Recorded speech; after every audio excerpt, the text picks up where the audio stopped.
కాంగ్రెస్ ప్రభుత్వం ఫార్మసిటీని రద్దు చేయడంతో అంతా గందరగోళ పరిస్థితి నెలకొంది. చివరి దశలో ఉన్న ఫార్మసిటీని రద్దు చేయాలన్న నిర్ణయంతో అధికారులు అన్ని ప్రక్రియలను నిలిపివేశారు. ఇప్పటికే 12,000కు పైగా ఎకరాల భూసేకరణ పూర్తి కాగా ఆ భూములు తిరిగి తమకు అప్పగించాలంటూ రైతులు డిమాండ్ చేస్తున్నారు.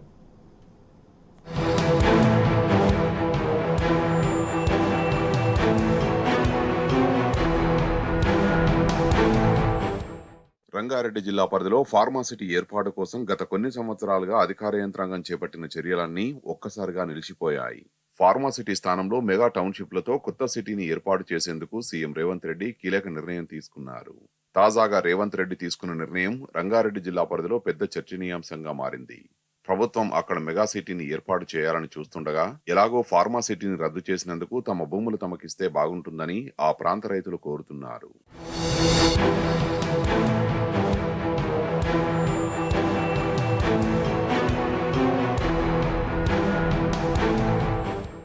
రంగారెడ్డి జిల్లా పరిధిలో దేశంలోని అతిపెద్ద ఫార్మాసిటీ ఏర్పాటు చేయాలని గత కేసీఆర్ ప్రభుత్వం నిర్ణయించింది. ఇబ్రహీంపట్నం, మహేశ్వరంతో పాటు కల్వకుర్తి నియోజకవర్గం పరిధిలోని కడతాల్ మండలంలో దాదాపు 19,400 ఎకరాల భూమిని సేకరించాలని గత ప్రభుత్వం తొలుత నిర్ణయించింది. ఈ మేరకు భూసేకరణ ప్రక్రియను చేపట్టింది. అనంతరం కడతాల గ్రామ పరిధిలోని భూసేకరణ నిర్ణయాన్ని ఉపసంహరించుకుంది. ఇబ్రహీంపట్నం నియోజకవర్గ పరిధిలోని యాచారం మండలం మేడిపల్లి, నానక్ నగర్, కుర్మిద, నక్కర్త, ముచ్చర్ల, సాయిరెడ్డిగూడెంతో పాటు మహేశ్వరం నియోజకవర్గంలోని కందుకూరు మండల పరిధిలోని ఉట్లపల్లి, పంజాగూడ, మీర్ఖాన్పేట, తిమ్మాయిపల్లి, మహ్మద్ నగర్, కందుకూరు, సర్వరావులపల్లి గ్రామాల పరిధిలోని 14,300 ఎకరాల్ని సేకరించాలని నిర్ణయించారు.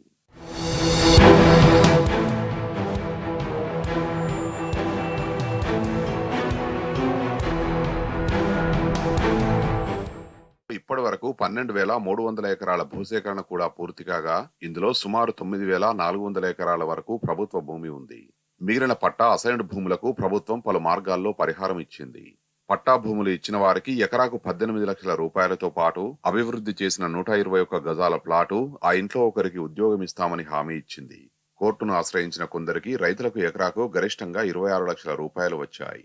అసైన్డ్ భూములు కోల్పోయిన వారికి ఎకరాకు 7.5 నుంచి 8 లక్షల రూపాయలు ప్రభుత్వం చెల్లించింది. వీరికి ఎకరాకు అభివృద్ధి చేసిన 121 గజాల ప్లాటుతో పాటు ఇంట్లో ఒకరికి ఉద్యోగం ఇవ్వాలని నిర్ణయించింది. ఈ మేరకు నగదు పరిహారం గతంలోనే చెల్లించింది.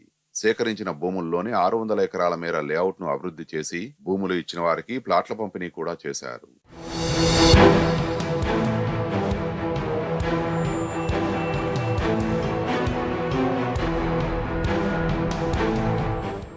ప్రభుత్వం ఫార్మాసిటీని రద్దు చేస్తే ఆ భూములను తిరిగి రైతులకే ఇవ్వాలని ఇబ్రహీంపట్నం మాజీ ఎమ్మెల్యే మంచిరెడ్డి కిషన్ రెడ్డి డిమాండ్ చేశారు.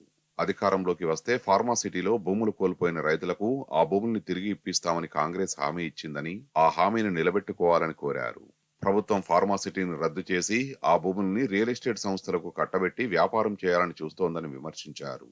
ఈ ప్రాంత అభివృద్ధితో పాటు ప్రజల ప్రయోజనాన్ని దృష్టిలో ఉంచుకొని గత ప్రభుత్వం పొల్యూషన్ రహిత ఫార్మాసిటీ ఏర్పాటు చేస్తామంటే మెజారిటీ రైతులు ఒప్పుకొని భూములు ఇచ్చారని తెలిపారు. ప్రజల అభిప్రాయం మేరకే ఫార్మాసిటీని ఏర్పాటు చేస్తామని గత ప్రభుత్వం ముందుకొచ్చిందని గుర్తు చేశారు.